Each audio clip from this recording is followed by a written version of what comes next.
short little climb right over here to the Bolivar dry dam. So Aaron and I drove down on a Saturday to do the Yetis on the Loose ride. Yetis on the Loose has been on the channels before. I've showed a couple of the other rides they've done, but it's kind of based on Dirty River's weekly Yeti Squad ride. That's more like a 10 to 12 mile ride that's really chill.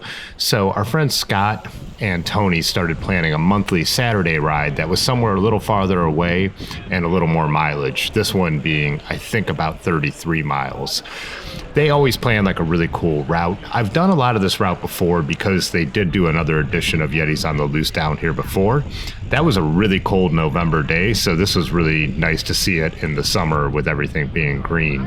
What you're looking at here is we're riding over the Bolivar Dry Dam. I really need to look into this, and I should have before I made the video, but I wonder what it is because there is a river, the Tuscarawas, but it doesn't butt up right against that dam or anything, so it's got to be a flood control dam, but it sure seems to be extremely overbuilt. So maybe at the time it was built, it was a different situation. Anyways, we went over the dam, and then there were some country roads. And then we jumped on the southern section of the towpath.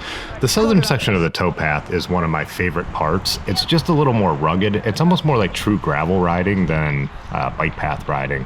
The spot we're jumping on the towpath right here is Fort Lawrence. It's Ohio's only Revolutionary War site. So there used to be a fort there. It's actually kind of interesting. They accidentally built the visitor center on the footprint of the fort, which wasn't the original intention, but they found out later because they've tried to mark the fort out. So we're going over the freeway bridge here, but as you can see before, and as you'll see coming up, that the towpath is just really narrow through here. They haven't done all the work to flatten it out and widen it like they have in other parts, like the Cuyahoga Valley National Park and through Akron and stuff like that. There's even little ups and downs down by the Canal locks and the twists and curves that doesn't show up as much with the GoPro, but just makes it a more fun riding experience, in my opinion. I don't know, some people might not like it as much, but I like off-road stuff. So this is really the last official part of the towpath trail, or what you would recognize as a normal bike path. After this section, you jump out on the road where there is a bike lane, and there is a sign, and you go down this more like single-tracky trail to this Iron Truss Bridge. It's a historic bridge, but it's not where it originally was located. It's been moved twice, I believe, to be preserved. Really cool to check out, and this again is like really fun riding. But I guess this is going to be official towpath eventually.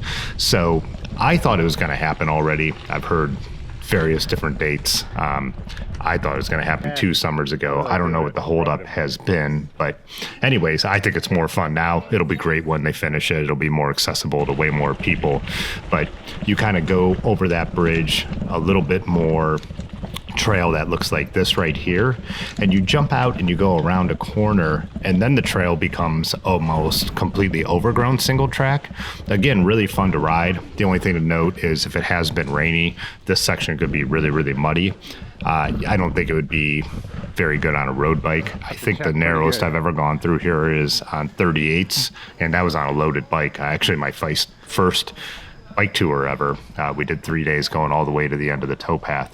They say the towpath goes all the way into New Philadelphia, but as you can see, I think your average person is not going to ride this section consider this part of the towpath right now. I think most people on that last road would have jumped out there and gone Route 800, or there's another way you can go to the left. So there's 2 ways to get into New Philly and Dover. We did ride all the way this way, though, into New Philly and Dover. For Aaron, vote yes or no. So Aaron's talking about whether she'll race cyclocross next season. Also, these horses were coming down the trail, and we just basically talked to the riders and asked them what they wanted us to do, and they said, if you guys don't mind pulling over and standing still. So here's this really cool dam out here. We took a break here, and just everyone was chatting and hanging out, taking photos. This is Tony getting the group photo of the whole Yetis on the Loose ride.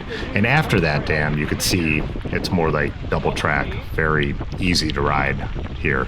There's also, if you see that road down there, you could ride that along the same way. It goes closer to the river, but it's even rougher in spots. So this is where we go out onto the road, ride some country roads into Dover and New Philadelphia. This is the part I've heard a couple different things, them talking about how the towpath will get you in there. I guess there's an old rail right away, so it could turn into a rail trail. But where the towpath would have went originally, where the Ohio to Erie Canal would have went, Ohio and Erie Canal, is all private property through there now. So it won't actually ever follow the original path to get you all the way into town. So went through town, and then we rode some hill climbs out of town. We also went up this really cool road. I believe it's called Boy Scout Road. It's pretty climby. You can see it right here. Me and a couple people hit it really hard through here, so I didn't take as much footage as I normally would, but I even hit like 38 miles per hour on one of the descents up here, but it's really, really pretty. So then we loop back around. You can see we crossed over that towpath bridge again, and now we're on the other side of the river and canal, and instead of taking the towpath back, we took this road, which takes you over another historic iron truss bridge. I think that's the Zorville Station Bridge here. So iron truss bridges are the kind of bridges that kind of replace the old wooden cover bridges. This was the next style, and with the iron, they didn't need to cover the bridges, obviously. So this then we took us down a couple cuts and into historic Zor Village, which is a really cool area. I think it's got a lot of history here, but I think it was a communal city originally. I haven't done the research, which is weird for me on the whole history out here, but kind of a cool spot. We stopped one more time and waded up and went over by this little cool lagoon. There's the remnants of an old brewery over there. It's down there where that tunnel is, and I'll show it in a second. I believe these must have been their lagering caves. Everyone's telling me that's the brewery, but I know something about beer, and this was probably the lagering tunnel underneath the brewery, and there was probably a structure on top at some point. Don't quote me on it, but I think beer is kind of one of my expertise, right? Just call me a loose Yeti. So yeah, then we just cut through these neighborhoods, and then there's a little bike path that takes you back into Bolivar, where we had lunch at Lockport, a couple beers, and just everyone hung out and chatted before everyone jumped in their cars and started to head home, except for me. Everybody's driving home, and I decided I'm gonna ride home. So 50 more miles after all of that. We'll see how it goes.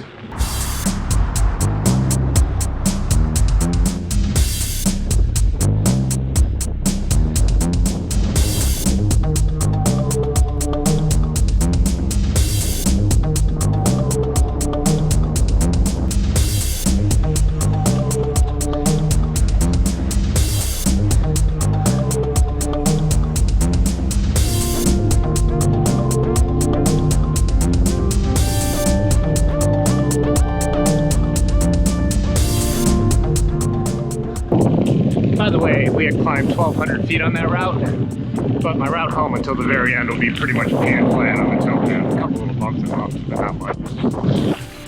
Also, I love the towpath down here in Stark.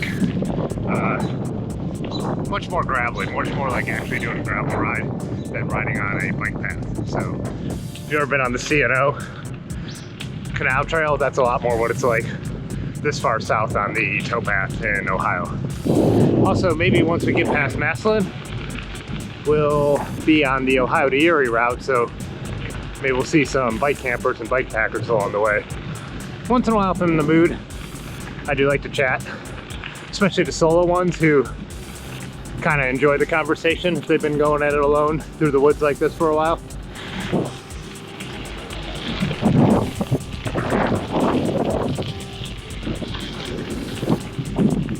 But we do have a little bit of a headwind, so I can tell that I'm working a little harder than I thought I'd be, so maybe this is going to be a long ride home.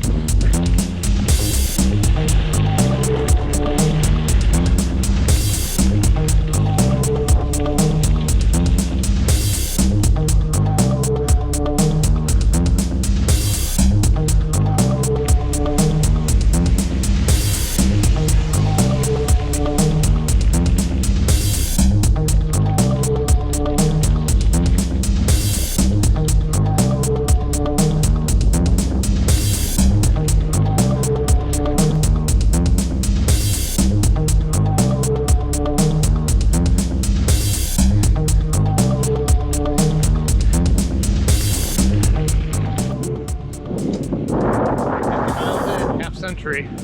So just about to Maslin. So this is going, I think Maslin to my house is 35 miles. So this is gonna be like a high 80-mile ride.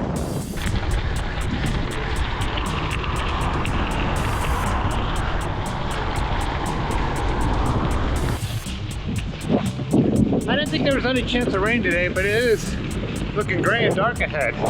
This might end up being also a wet ride home.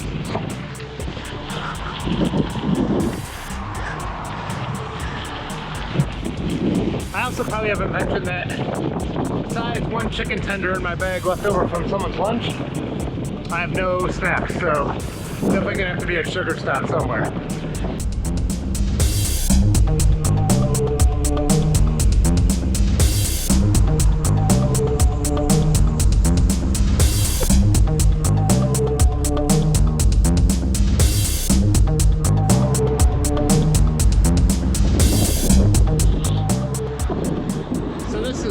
This levee that must protect Maslin from flooding has not been open for riding for I can't remember how many years, so this is my first time riding it in a long time. Yeah, the Army Corps of Engineers have been doing work on it, so it had been a detour. So back out on the trail, which is nice.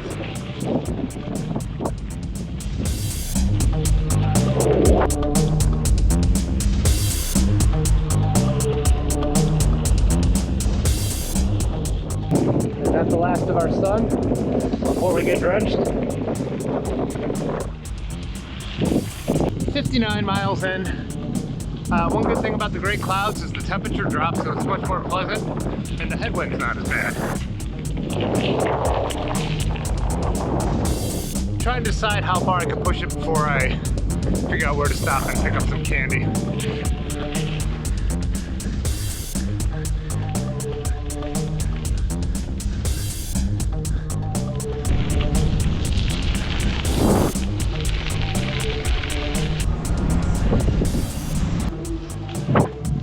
Well, it started to drizzle, so I stopped at Canal to put my saddle cover on and figured might as well get my candy there. So got a Snickers and Skittles. Light drizzle, but it's also sunny, so see what happens, but we're back on the road.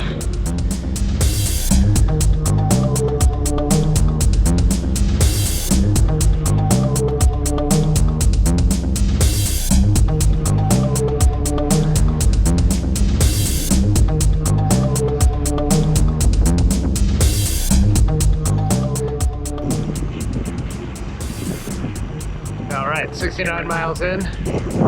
Nice. And we got the one little bit of climb on the towpath coming up. One of few climbs on the towpath, but yeah, you feel it when you've been riding for a while.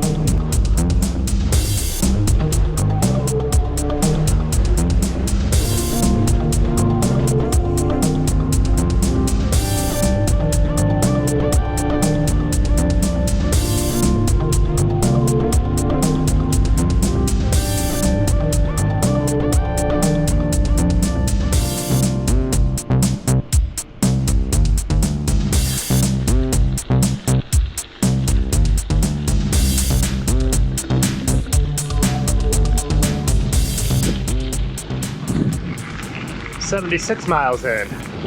Weather's actually pretty nice now.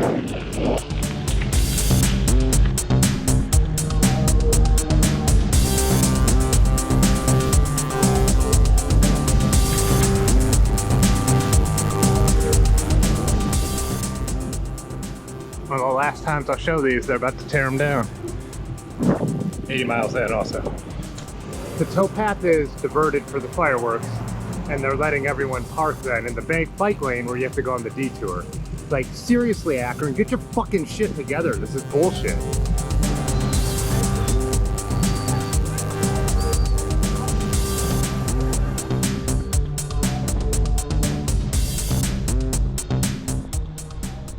$85 miles and almost home. Maybe I should just do 15 more and get a century. Psych.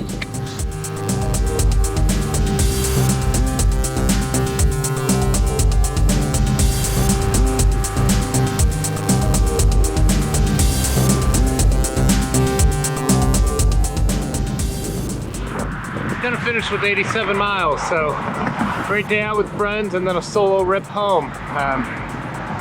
Thanks as always for watching. I'll catch you in the next one.